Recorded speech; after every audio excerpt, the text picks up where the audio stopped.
Hello and welcome to this Astranti video, where today we'll be looking at the topic of sensitive information.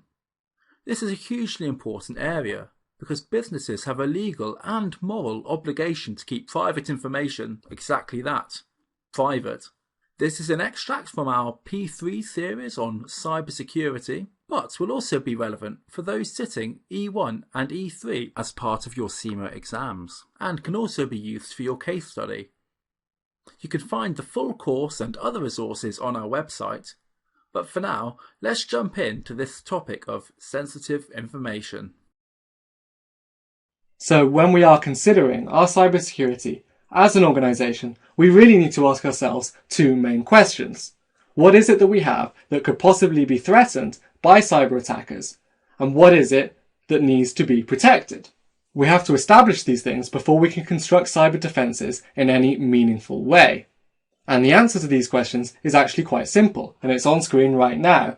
The information and technology that we use as an organisation is under threat and needs to be protected. However, we can get a bit more specific than that. So when I say that information needs to be protected, what I mean is the information that the organisation handles. And in the modern world, this can be a vast array of different things. This can be data relating to transactions, to purchases from suppliers, to our staff payroll, anything.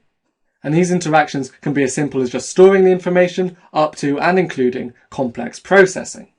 Now, as there is a vast array of information, it seems intuitive to think that some information is more important than others. And this is absolutely true. So it follows that not every different type of information should be afforded the same protection. After all, we don't have unlimited funds to allocate to cybersecurity, so we should allocate the most funding, the strongest defences, to the most important information to protect. So the key question is, what actually is the most important information to protect? And the answer is sensitive information. And when we're talking about sensitive information, we're talking about three particular types of information.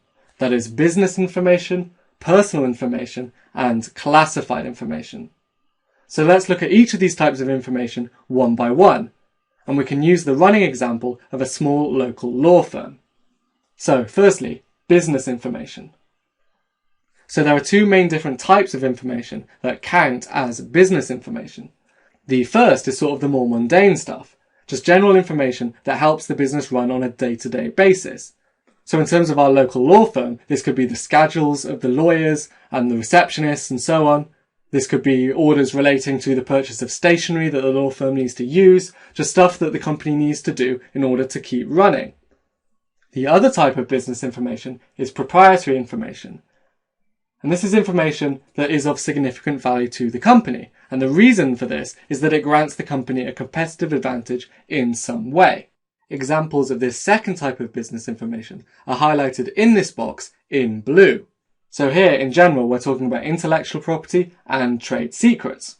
So in the case of the local law firm, this could be business plans outlining specifically how the business is going to expand, what niches in the market it's going to target, and so on. And also things like original contracts, performers that help the company to draw up legal contracts in a short time frame, making it more efficient than its rivals. So both the general information about the running of the company and the proprietary information are sensitive information. We don't want cyber attackers accessing things that help us to gain a competitive advantage. And we also don't want them to access sort of private information regarding the running of the company. So we need to make sure that both of these things are kept safe when we construct our cyber defences. So that's business information. The next type is personal information. Now, as the name suggests, personal information relates to a specific individual. And when I say relates to a specific individual, I mean that it can identify that person or actually locate them. So the first things that spring to mind here are that person's address, maybe their phone number, their bank details. It relates to them and them alone. So going back to our law firm, we can see why this might be particularly important. The lawyers working for the law firm will have access to significantly private information about the people's individual cases, their clients' cases. So not only is this information sensitive, it's actually bound by legal obligations. There is a special type of legally mandated confidential relationship between a lawyer and their client. So this means that the law firm would be obligated to protect this information to a very high standard indeed. The third and final type of sensitive information is classified information.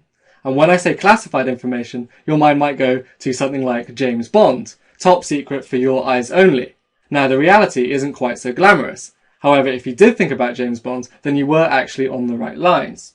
So classified information is information that is restricted by the government. And normally the reason for this is for national security. So because of this, classified information is actually quite rarely handled by private companies. If it is handled by a private company, then that private company will have to have gone through some security checks, and it goes without saying that the information that is given to them must be handled with the utmost care. So now it seems pretty unlikely that our local law firm would actually be dealing with classified information. However, we can imagine that perhaps a larger law firm that could work for the military or for the government might be given some details relating to, say, nuclear weapons. These details would probably be only the bare minimum that the law firm needed to undertake their work. But in any case, it would definitely be sensitive information. So if you ever happen to come across a nuclear weapons dossier, then make sure you keep it safe. So these are the three different types of sensitive information.